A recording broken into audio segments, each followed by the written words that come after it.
Hello students, welcome back to my channel Notech Learning। ਅੱਜ ਆਪਾਂ ਗੱਲ ਕਰਨ ਜਾ ਰਹੇ ਹਾਂ ਕੂਲਮਸ ਲਾ ਦੇ ਬਾਰੇ। ਕੂਲਮਸ ਲਾ ਕੀ ਹੁੰਦਾ?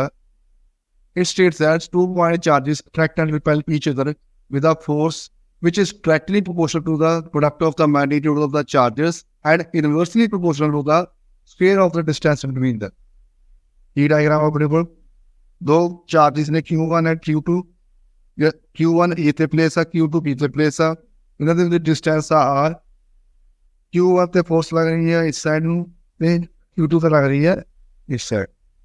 ਅਕੋਰਡਿੰਗ ਟੂ ਲਾਅ ਕੀ ਆ, two point charges Q1 and Q2 attract and repel each other, ਇੱਕ ਦੂਸਰੇ ਨੂੰ ਅਟਰੈਕਟ ਕਰਦੇ ਆ ਤੇ ਰਿਪੈਲ ਕਰਦੇ। Okay, and the force which is directly proportional to product of the magnitude and inversely proportional to the square of the distance between them। Square of distance कितना r the square पे एक होगी। Consider करेंगे दो charges Q1 and Q2 present are point A B थे at a distance r, उन्हें के साथ figure ਦੇ ਵਿੱਚ ਦਿਖਾਇਆ ਗਿਆ ਹੈ। The force between दोनों ਦੇ ਵਿੱਚ force ਕੀ ਹੈ? F regarding proportional to mu1 Q ਤੇ F inversely proportional to 1/r। ਮਤਲਬ ਜੋ ਆਪਾਂ ਨੂੰ ਡੈਫੀਨੇਸ਼ਨ ਦੇ ਵਿੱਚ ਦਿੱਤਾ ਗਿਆ ਸੇਮ ਉਸ ਤਰੀਕੇ ਨਾਲ ਹੀ ਆਪਾਂ ਰਾਈਟ ਡਾਊਨ ਕਰ ਦੇਣਾ। Directly proportional to product Q1 Q2 and inversely proportional to square of the distance. Square of the distance ਇਹ ਕੁਐਸਚਨ ਨੰਬਰ 1 ਕੁਐਸਚਨ ਨੰਬਰ 2 ਤੋਂ ਤੁਹਾਨੂੰ ਕੁਐਸਚਨ ਨੰਬਰ 1 ਐਂਡ 2 ਕੀ ਆ ਗਿਆ ਆਪਣੇ ਕੋਲ? F directly proportional to Q1 upon Q2 upon r square ਤੇ F equal to K Q1 upon Q2 upon r square।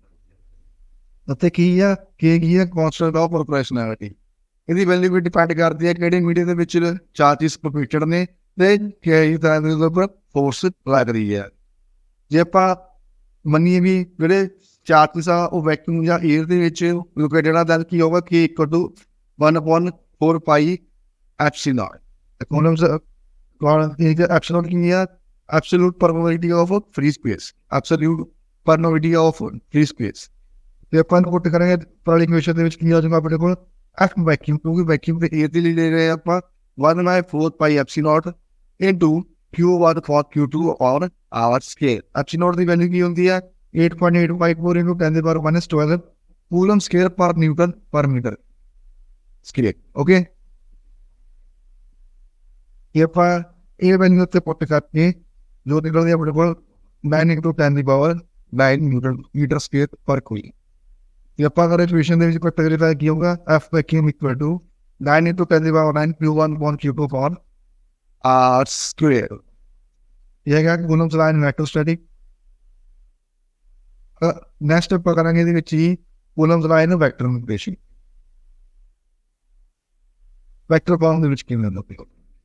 ਜਿਵੇਂ ਕਿ ਤੁਹਾਨੂੰ ਪਤਾ ਸੇਮ ਡਾਇਗਰਾਮ ਆਉਂਗੇ ਆਪਣੇ ਕੋਲ ਦੋ ਚਾਰਜਿਸ ਨੇ Q1 ਐਂਡ Q2। Q1 ਤੇ ਫੋਰਸ ਲੱਗ ਰਹੀ ਹੈ F12, Q2 ਤੇ ਲੱਗ ਰਹੀ ਹੈ F21। A ਤੇ ਯੂਨਿਟ ਵੈਕਟਰ ਲੱਗ ਰਿਹਾ R12, B ਤੇ ਯੂਨਿਟ ਵੈਕਟਰ ਲੱਗ ਰਿਹਾ R21। तो distance कितना है which is r।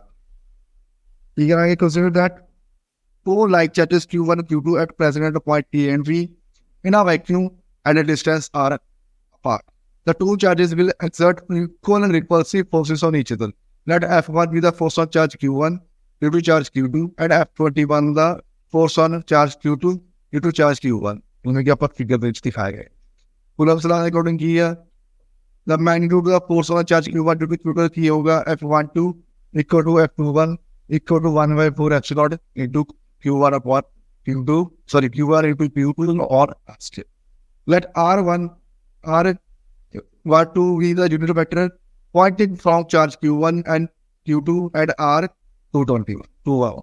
A unit vector pointing from charge Q2 to Q1 as force F12 is along the distance of the direction of the unit vector R21। we have E होगा R12 is equal to 1/4 pi epsilon Q1 upon Q2 into Q1 upon r square into r। मतलब ये value होगा unit vector लेके आ value ਦੇ ਵਿੱਚ ਪੁੱਟ ਕਰਨਾ this value।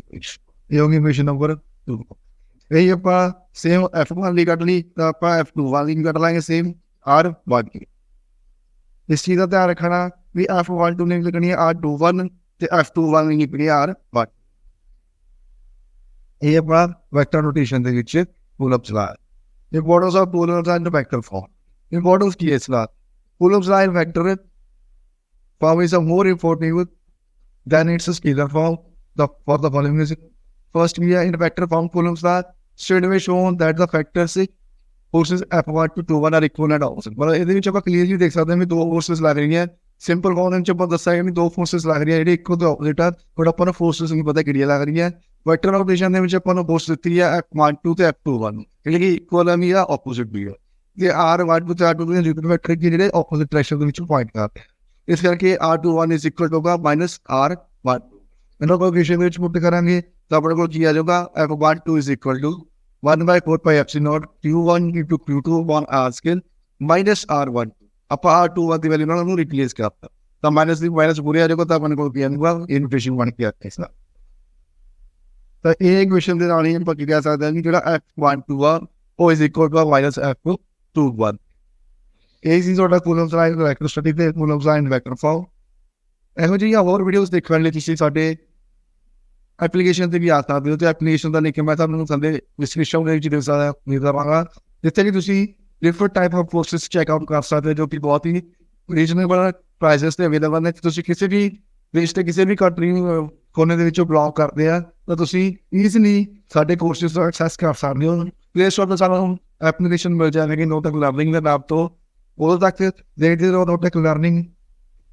Video ਨੂੰ like ਕਰਨਾ ਨਾ ਭੁੱਲਿਓ, ਚੈਨਲ ਨੂੰ ਸਬਸਕ੍ਰਾਈਬ ਕਰਨਾ ਨਾ ਭੁੱਲਿਓ ਤੇ ਬੈਲ ਆਈਕਨ ਦਬਾਉਣਾ ਨਾ ਭੁੱਲਿਓ। ਮਿਲਦੇ ਹਾਂ ਨੈਕਸਟ ਵੀਡੀਓ ਦੇ ਵਿੱਚ ਜਿਹਦੇ ਵਿੱਚ ਆਪਾਂ ਇੱਕ ਹੋਰ ਨਵੇਂ ਟੌਪਿਕ ਦੇ ਨਾਲ ਆਵਾਂਗੇ ਜੋ ਫਿਜ਼ਿਕਸ ਸੀਰੀਜ਼ ਆਪਣੀ ਚੱਲ ਰਹੀ ਹੈ। ਦੇਖੇ ਹੋਰ ਇੰਪੋਰਟੈਂਟ ਟੌਪਿਕ ਲੈ ਕੇ ਆਵਾਂਗੇ। ਉਦੋਂ ਤੱਕ ਦੇਖਦੇ ਰਹੋ ਨੋਟਕ ਲਰਨਿੰਗ। ਧੰਨਵਾਦ।